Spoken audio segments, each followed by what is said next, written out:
પછી પેલા ડૉક્ટરે ડ્રાઈવરને કીધું એક કામ કર, આ બધું પડતું મૂક, પહેલાં તું છે ને એક ભોજનની વ્યવસ્થા કર. એટલે પેલા ડ્રાઈવરે કીધું સાહેબ અહીંયા થોડું દુકાન છે કે ભાઈ તમે પૈસા આપશો હું તમારા માટે લઈ જઈશ. નહીં તો કોઈકની ઝૂંપડી દેખાય અને આપણે જેને વિનંતી કરીએ તો એ આપણને આપશે. એટલે કીધું કે ચલો આપણે જોઈએ, શોધીએ, કોઈક ઝૂંપડી દેખાય તો. એક ઝૂંપડી દેખાડી અને એમાં ડૉક્ટર ને એનો ડ્રાઈવર બંને ગયા. ત્યાં એક બેન હતા. બેનને જઈને કીધું બેન અમે અહીંયા રસ્તો ભૂલી ગયા, હું ડૉક્ટર છું, મને ભૂખ લાગી છે. એ બેને કીધું આવો અંદર આવો, હું તમને થાળ તૈયાર જ છે, હું ભગવાનને થાળ ધરી દઉં પછી તમને જમવા આપી દઉં, ચાલો આપણે ભેગા આપણે લાલાને થાળ ધરીએ. એ ડૉક્ટર ના પાડી કે ના, તમારે મને જમાડો તો જમાડો, બાકી હું આ ભગવાનમાં એમાં માનતો નથી. તમારે મને જમાડો તો જમાડો, બાકી હું આ ભગવાનમાં કે કસાયમાં માનું નહીં. મારો તો મારો કર્મ જ મારો ભગવાન, કર્મ છે જ મારો ભગવાન છે, હું આમાં માનતો નથી. એટલે બેન કે કંઈ વાંધો નહીં, તમે બેસો, હું એકલી થાળ ધરાવી દઉં છું, પછી હું તમને જમવાનું આપું છું. અને બેને લાલાને થાળ ધરાયો. લાલાને થાળ ધરીને પછી બે ડૉક્ટરને જમવાનું આપ્યું.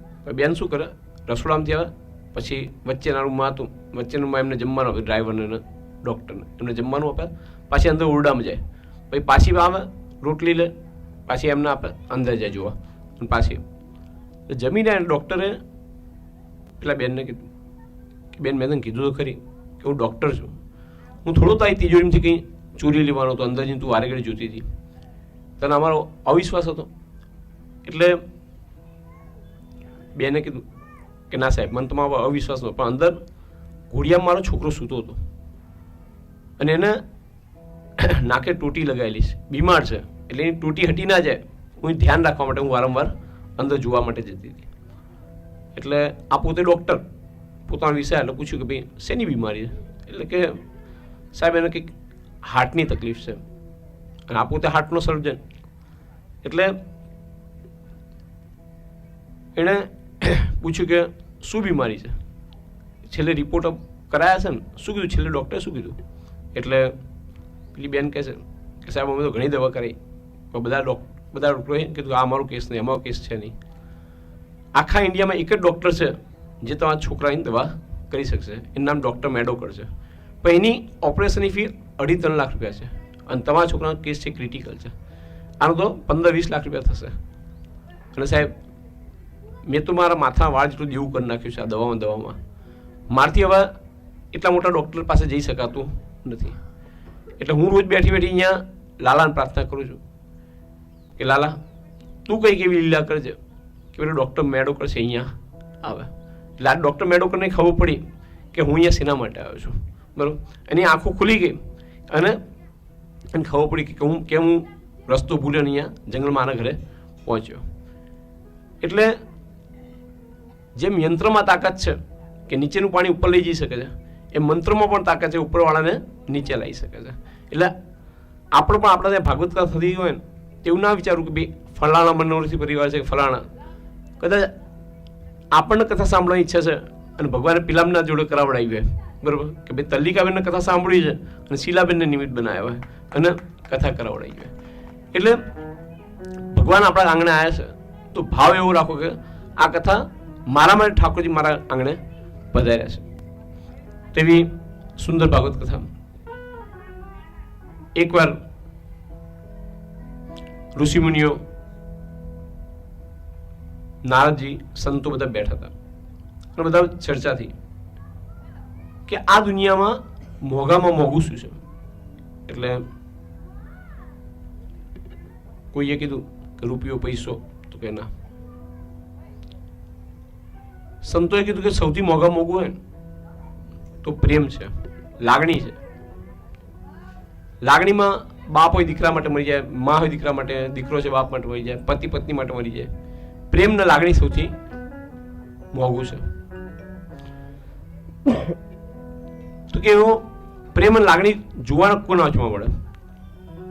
એટલે કોઈએ કીધું બ્રહ્માંડ બ્રહ્માણી માતા છે એવો પ્રેમ હોઈ શકે, તો કે ના, બ્રહ્માંડ બ્રહ્માણી છે એવો પ્રેમ હોઈ શકે નહીં. કે કેમ? તો કે બ્રહ્માંડ બ્રહ્માણી છે એવો પ્રેમ હોય ને તો બ્રહ્માજી બ્રહ્માણી માતાને મૂકીને સૃષ્ટિ રચના કાર્યમાં લાગી શકે નહીં. તો નારદજીએ કીધું કે એવો અમૂલ્ય પ્રેમ છે ને એ અમારા શિવજી પાર્વતી માતા વચ્ચે છે. એટલે નારદજી કહ્યું અમારા લક્ષ્મીનારાયણ વચ્ચે આવો પ્રેમ છે.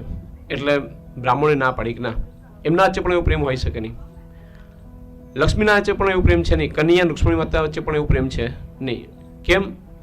તો કે એમના વચ્ચે એવું પ્રેમ હોય ને તો જ્યારે પણ ભક્તો બોલાવે છે ત્યારે કનૈયો એકલો દોડતો કેમ આવે છે? મીરાબાઈ નરસિંહ એવું બોલે ત્યારે કનૈયો એકલો દોડતો આવે છે. એટલે બ્રાહ્મણો કીધું એવો અમૂલ્ય પ્રેમ હોય ને તો અમારા શિવજી પાર્વતી માતા વચ્ચે છે કે એમના વચ્ચે કોઈ ઝઘડો થતો નથી. શિવજીએ પોતાનું અડધું શરીર છે એ માતાજીને આપ્યું છે. એમના વચ્ચે કોઈ પણ વસ્તુનું માયાનું આવરણ નથી, કોઈ પણ વસ્તુ છાની નથી. એટલે એવો અમૂલ્ય પ્રેમ હોય ને તો અમારા શિવજી પાર્વતી માતા વચ્ચે છે. એટલે નારદજીને ખોટું લાગ્યું, કહે છે કે અમારા લક્ષ્મીનારાયણ ના પાડે છે અને એમ કહે છે કે શિવ પાર્વતી વચ્ચે એવું પ્રેમ છે, એમના વચ્ચે કોઈ પણ વસ્તુ છાની નથી, એમના વચ્ચે કોઈ ઝઘડો થતો નથી, આવું કહે છે. નારદજીએ નક્કી કર્યું કે હું નક્કી આ બંને છે ફાંટ પડીને રહીશ. એટલે નારદજી તો નક્કી કરે, પૂરું કરે, છૂટકો કરે. એટલે નારદજી જાય છે, રોજ કૈલાસ ઉપર આંટા મારવાનું ચાલુ કર્યા. પણ બંને યુગલ સ્વરૂપે બેઠા હોય શિવજી પાર્વતી માતા, બેમાંથી એકલા હોય તો ફાંટ પડે ને, તો કાન ભમીડ થાય. પણ આ તો બંને જણા જોડે જ બેઠા હોય એટલે રોજ આંટો મારીને આવતા રહે. એક દિવસ એનો મોકો મળી ગયો અને પાર્વતી માતા પાસે પહોંચ્યા. પાર્વતી માતા વંદન કરીને કહે કે શિવજી નથી. એટલે કે ના, તમારે જે કામ હોય મને કહી દો. પાર્વતી માતા કીધું. એટલે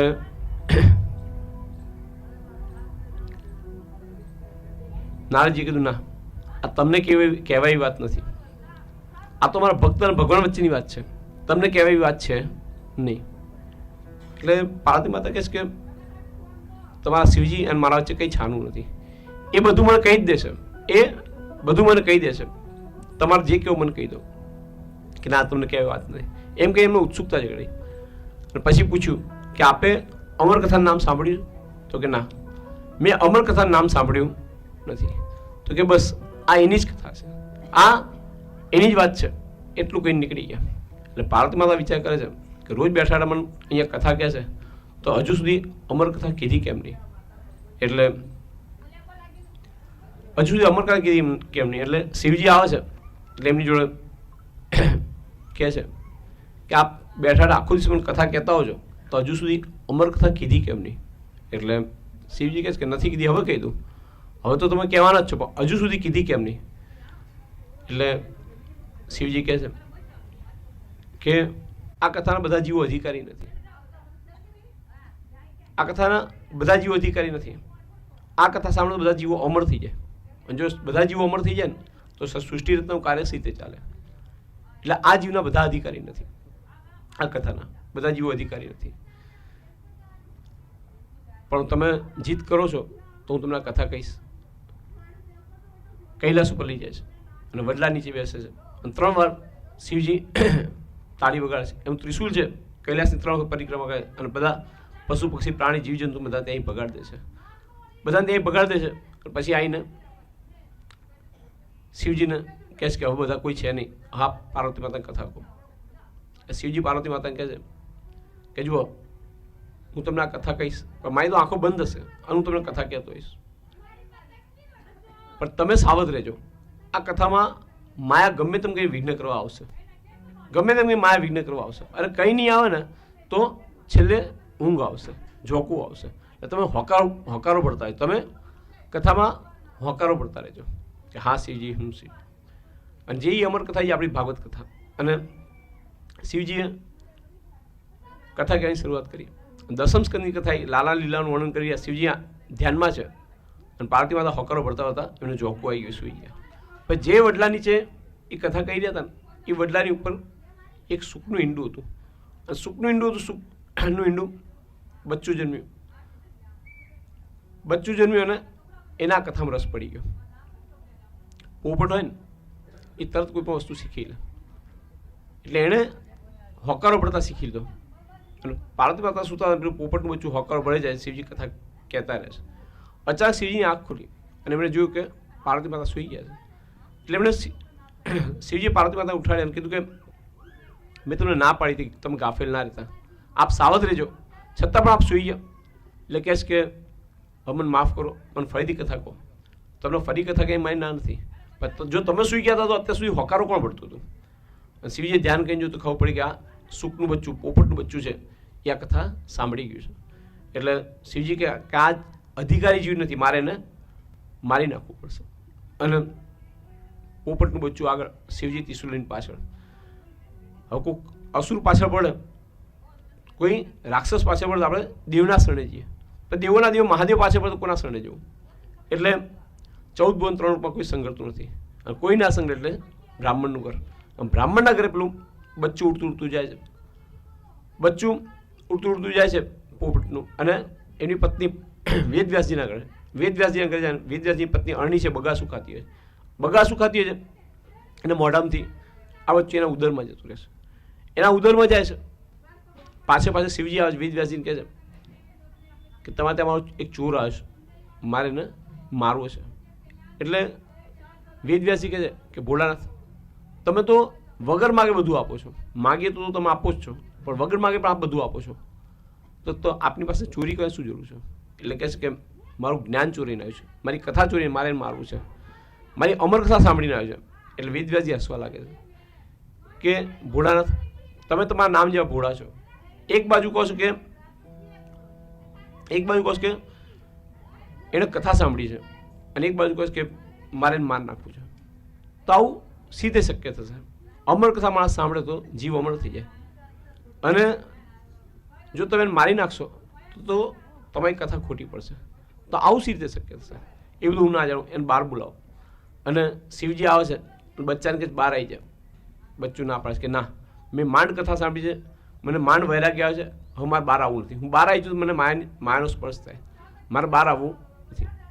એટલે શિવજી કે કંઈ વાંધો નહીં, અત્યારે બહાર નહીં આવતો તું વર્ષે તો બહાર આવીશ ને. હું 1 વર્ષની સમાધિ લગાવું છું. બચ્ચું કહે છે આપ જો 1 વર્ષની સમાધિ, હું 16 વર્ષની સમાધિ, હું 16 વર્ષ સુધી બહાર આવીશ નહીં. 16 વર્ષની સમાધિ બચ્ચું લગાવે છે. અને એમાં અણીના ગર્ભમાં રહે છે.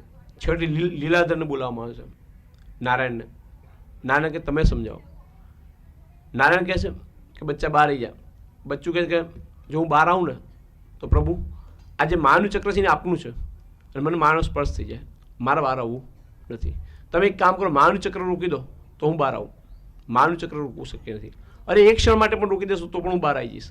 અને એક ક્ષણ માટે ભગવાન છે એ માનું ચક્ર રોકે છે, અને સીધા 16 વર્ષના સુખદેવજી મહારાજ પ્રાગટ્ય થાય. બોલે છે સુખદેવજી મહારાજ કી જય. અને સુખદેવજી મહારાજ છે, એમનો જન્મ થયો છે, સીધા એમણે કથા સાંભળી છે, એટલે એમનું કોઈ પણ જાતનું માયાનું આવરણ રાખ્યું નહીં. અને સીધા જંગલમાં તપ કરવા માટે જઈ રહ્યા છે. સીધા જંગલમાં તપ કરવા માટે જઈ રહ્યા છે. પાછળ વેદવ્યાસજી એને કહે છે ઉભો રહે બેટા. પણ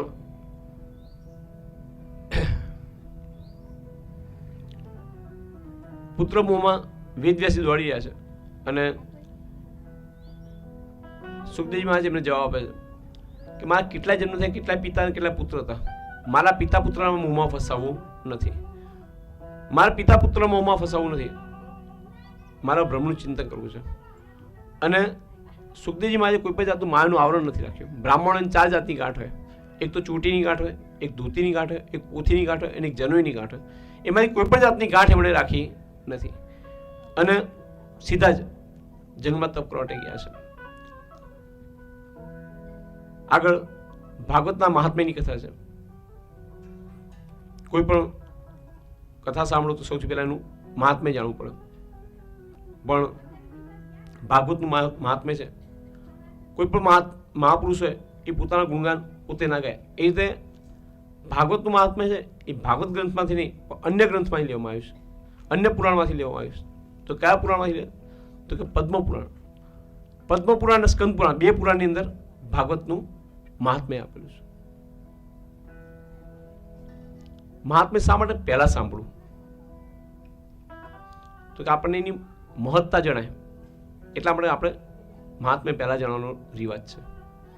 એકવાર એક સંત હતા. સંત જતા હતા અને ચાતુર્માસ આવ્યા. સંતોના નિયમ હોય કે ચાતુર્માસમાં ગમે તે જગ્યાએ રોકાઈ જાય, નદી નાળા ઓળંગે નહીં. તો એક ધોબી હતો, ધોબીએ સંતને કીધું આપ મારા ચાતુર્માસ માટે રોકાઈ જાઓ, હું આપની સેવા પૂજા કરીશ, હું આપની સેવા કરીશ. અને સંતને પોતાને ત્યાં રાખ્યા 4 મહિના માટે. ચાતુર્માસ પૂરા થયા અને પેલા ધોબીએ ખૂબ સારી આગતા સ્વાગતા કરી, ખૂબ સારી સેવા કરી. એટલે સંતનો હૃદય હોય એ કોમળ હોય કે મેં આનું ખાધું જ, મારે આનું સારું કંઈક કલ્યાણ થાય એવું કરતો જોઉં. એટલે સંત પાસે એક પારસમણી હતો. એ પેલા ધોબીને આપ્યો કે લે આ તું લેતો જા, તારી દરિદ્રતા દૂર થશે, તારી ગરીબી દૂર થશે. આટલું કહીને જતા રહ્યા. સંત 2 વર્ષ પછી પાછા આવ્યા વિચરણ કરીને. પાછા તો પણ ધોબી કપડાં જ ધોતો હતો.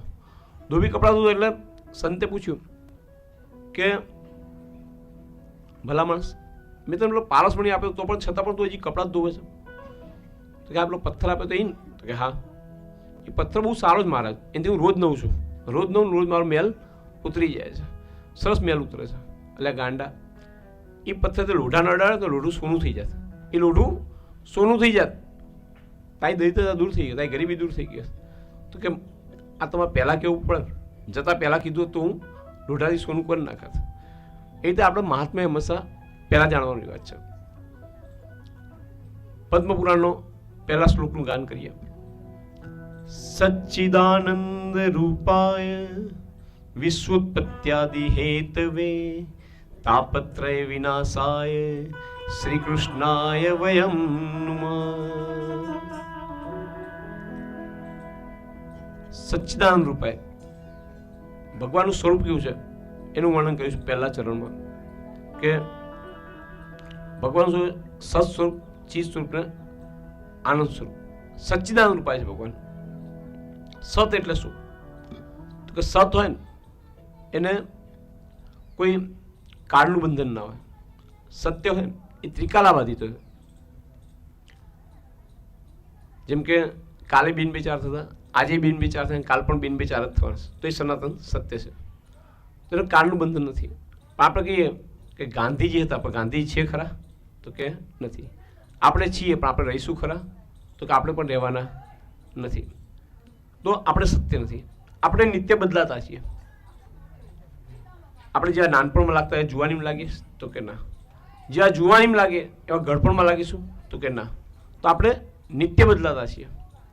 અને જે નિત્ય બદલાય એ સત્ય હોતું નથી. પણ પરમાત્મા છે ને એ કાલે હતા, આજે છે ને કાલે રહેશે. તો પરમાત્મા છે એ સત્ય છે. જેમ સૂર્યનારાયણ દેવ કાલે હતા, આજે છે ને કાલે રહેશે. હવે અહીંયા તમારો કોઈક છોકરો રહેતો હોય મેં અમદાવાદમાં, પૂછે બેટા સૂર્યનારાયણ એટલે શું? એટલે કે પેલા ઝાડની પાછળ હોય સૂર્ય કહેવાય. અમારા શહેરમાં રહેતો હોય એને પૂછે બેટા સૂર્ય એટલે શું? તો કે ફ્લેટની પાછળ ઉગીને સૂર્ય કહેવાય. કોઈ બીજે ગામડે રહેતો એને પૂછે બેટા સૂર્ય એટલે શું? તો કે પહાડની પાછળ ઉગીને સૂર્ય કહેવાય. તો બધી વ્યાખ્યાઓ અલગ અલગ છે. બધી વ્યાખ્યાઓ અલગ અલગ છે. ભલે સૂર્યનારાયણ તો ઉપર એક જ છે પણ બધી વ્યાખ્યાઓ અલગ અલગ છે. કેમ અલગ અલગ છે? કારણ કે બધા જોવાની દ્રષ્ટિ અલગ અલગ છે એટલે બધા એને અલગ અલગ નામથી ઓળખે છે. એ રીતે પરમાત્મા છે, સત્ય શું પરમાત્મા ઉપર એક જ છે. પણ આપણે બધા એને અલગ અલગ દ્રષ્ટિ જોઈએ એટલે આપણે બધા એને અલગ અલગ નામથી ઓળખીએ છીએ. કોઈક કહે છે કે આ અમારો અલ્લાહ છે, કોઈક કે અમારો જીસસ છે, કોઈક કે અમારો રામ છે. પણ ઉપર સત્ય શું પરમાત્મા છે એક જ છે. એટલે આપણે જોવાની દ્રષ્ટિ અલગ અલગ છે. જેમ બાળકોની જોવાની દ્રષ્ટિ અલગ અલગ હતી એમ આપણી પણ ઉપર સત્ય શું પરમાત્મા છે એ એક છે. તો પરમાત્મા છે એ સત સ્વરૂપ છે. સત્ય છે ને એ થોડું હશે એની કિંમત છે. જૂઠ ગમેલું મોટું હોય એની કિંમત છે નહીં. સત્ય છે સોના જેવું છે. સોનું થોડું હોય ને એની કિંમત છે. તમે 2 તોલા હાર પહેરો તો પૂછે ભાઈ કેટલા કરાયા? તમે 5 કિલો બગસરા પહેરો તો તમને કોઈ પૂછે કે કેટલા કરાયા? તો કે ના.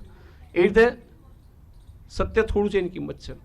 અને સત્ય બધે ચાલશે. જેમ સોનું બધે ચાલે ને, સોનું ઇન્ડિયામાં ચાલે, અમેરિકામાં ચાલે, ઓસ્ટ્રેલિયામાં જાય, લંડન જાવ તો ત્યાં ચાલે, બધે ચાલે. પણ રૂપિયો બધે નહીં ચાલે. ત્યાં ડોલર ચાલશે, ત્યાં પાઉન્ડ ચાલશે, પણ સોનું બધે ચાલે. એટલે સત્ય છે એ બધે ચાલશે. સત્ય થોડું છે એની કિંમત છે સાહેબ. 2 ટીપા ઘીનો દીવો થાય, 2 મણ દૂધનો દીવો થાય નહીં. ભલે દૂધમાંથી જ ઘી પણ 2 ટીપા ઘીનો દીવો થાય પણ 2 મણ દૂધનો દીવો થાય નહીં. એટલે સત્ય થોડું હશે પણ તે વિજય સત્યનો થશે. પછી બીજું શું કીધું? સત સ્વરૂપ છે પરમાત્મા. આપણે ક્યાંક મૂર્તિઓ જોવા જઈએ ને તો સૌથી પહેલાં આપણે એનું શું જોઈએ? તો રૂપ જોઈએ. તે વેદવ્યાસજીએ પહેલા ચરણમાં એનું રૂપ જ કીધું છે કે પરમાત્માનું રૂપ કેવું છે? તો કે સત સ્વરૂપ, ચિત્ત સ્વરૂપ ને આનંદ સ્વરૂપ, સચ્ચિદાનંદ રૂપ. ચિત્ત એટલે કે જ્ઞાન સ્વરૂપ છે, પરમાત્મા છે એ જ્ઞાન સ્વરૂપ છે. અને આનંદ રૂપ પરમાત્મા છે એ આનંદ સ્વરૂપ છે. આપણા ઘરે આજે ભાગવતજી બેસાડ્યા, પોથીને લઈને આપણે આવ્યા તો આપણને આનંદ થયો. જો સુખ અને આનંદ છે ને એ બે વસ્તુમાં ભેદ છે. સુખ હોય ને એ વ્યક્તિએ બદલાય, સુખ અને દુઃખ હોય ને એ વ્યક્તિએ બદલાય. કે કોઈ ગરીબ માણસ જતો હોય અને એને 500ની 2 નોટ મળી જાય તો એ સુખી થઈ જાય. પણ કોઈ પૈસાવાળો જતો હોય અને એને 500ની નોટ મળે તો બહુ સુખી થાય નહીં. કે મળી તો એ શું, ના મળી તો એ શું, એટલા ઘરે પડ્યા જ છે. બરાબર? તો સુખ છે એ વ્યક્તિએ બદલાય છે. પણ આનંદ છે એની બધામાં સરખો રહે છે. કે કોઈ ગરીબના ઘરે છોકરો જન્મે કે કોઈ અમીરના ઘરે છોકરો જન્મે, પણ મા બનવે કે બાપ બનવે જે ખુશી છે, આનંદ છે ને એ બધામાં સરખો હોય છે. એટલે આજ પરમાત્મા તમારા ઘરે તો તમને આનંદ થયો છે, તમે સુખી નથી થયા પણ આનંદ થયો છે. અને પરમાત્માથી આનંદ સુખ. એટલે આપણે શું કહીએ? નંદ ઘેર આનંદ ભયો જય કનૈયાલાલ. કે આપણે નંદ ઘેર સુખ ભય નથી કહેતા, પણ આપણે શું કહીએ? નંદ ઘેર આનંદ ભયો જય કનૈયાલાલ. તો પરમાત્માનું સુખ છે સચ્ચિદાનંદ રૂપાય. પછી આપણે મૂર્તિ જોવા જઈએ તો બીજો પ્રશ્ન શું કરીએ કે ભાઈ કે શું કરે છે, કેટલું કમાય છે, એની કેપેસિટી શું છે? તો અહીંયા એ જ વસ્તુ વેદવ્યાસજીએ પણ કીધી છે. સચ્ચિદાનંદ રૂપાય વિશ્વોત્પત્ત્યાદિ હેત્વે. વિશ્વની ઉત્પત્તિ, સ્થિતિ અને લયનું જે કારણ છે એ પરમાત્મા છે. પછી કીધું આપણે ત્રીજો પ્રશ્ન શું કરીએ કે સારું આટલું કમાય છે, બીજી કોઈ આવડત છે? ભાઈ ગાડી ચલાવતા આવડે છે, બહેનો હોય તો કે ગરબા ગાતા આવડે છે, કે પતંગ ચગાવતા, આ બધા પૂછે ને તો ભાઈ બીજી કોઈ એનામાં કેપેસિટી છે? તો અહીંયા એ પણ કીધું છે કે સચ્ચિદાનંદ રૂપાય વિશ્વોત્પત્તિ હેત્વે. વિશ્વની ઉત્પત્તિ, સ્થિતિ અને લયનું કારણ છે. અને આગળ શું કીધું? તાપત્રય વિનાશાય. 3 પ્રકારના તાપ છે. કયા? આદિ વ્યાધિ ને ઉપાધિ. બરાબર? કે 3 પ્રકારના તાપનો વિનાશ કરનાર પરમાત્મા છે. આદિ પ્રકારનું દુઃખ એટલે શું? તો કે ભાઈ કોઈની પાસે કંઈક હોય ને આપણી પાસે ના હોય, અને એ જોઈને આપણે જે દુઃખી થઈએ ને એને શું કહે? આદિ પ્રકારનું દુઃખ. કે કોઈની પાસે 4 વ્હીલ ગાડી હોય અને આપણી પાસે નથી, અને આપણે જે દુઃખી થઈએ તો એને શું કહે? આદિ પ્રકારનું. કોઈની પાસે 10 તોલાનો હાર હોય અને આપણી પાસે 2 તોલાનો હોય અને આપણે દુઃખી થઈએ એને શું કહે? આદિ પ્રકારનું દુઃખ. તો આપણે એનો સીધો અર્થ કાઢીએ તો આપણે એમ કહી શકાય કે કોઈની પાસે ગાડી છે આપણી પાસે નથી, અથવા કોઈની પાસે 10 તોલાનો હાર છે આપણી પાસે નહીં. તો કેમ નથી આપણી પાસે? કે એની પાસે લક્ષ્મી વધારે છે અને આપણી પાસે ઓછી છે. બરાબર?